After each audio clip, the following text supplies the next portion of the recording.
मीरा भाईंदरमध्ये अवैध धंद्यांविरोधात पोलिसांची कारवाई सुरूच आहे.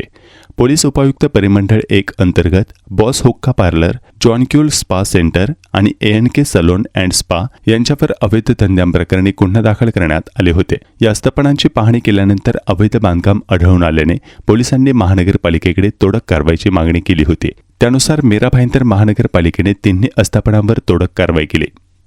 मागील 2 महिन्यामध्ये मीरा भाईंदर पोलीसने 3 ठिकाणी कारवाई केली होती. त्यात ANK salon spa centre, John क्यूल स्पा सेंटर आणि बॉस हुक्का पार्लर या ठिकाणी इलिगल ऍक्टिव्हिटीज चालू होते. त्या अनुषंगाने आम्ही त्या ठिकाणी कारवाई करून त्या आस्थापनांवरती आणि तिथले जे ओनर्स आहेत त्यांच्यावरती गुन्हे दाखल केले होते.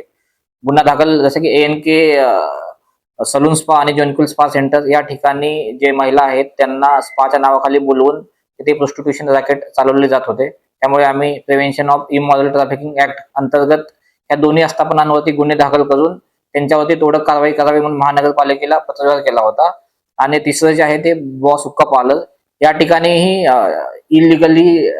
इलिगल पद्धतीने टोबॅको, हुक्का आणि काही लिकर त्या ठिकाणी विकलं जात होतं. यांच्या ह्या तिन्ही आस्थापनाच्या अगेन्स्ट महानगरपालिकेला पत्रव्यवहार केल्यानंतर त्यांनी काल आणि आज ही तोडक कारवाई केलेली आहे.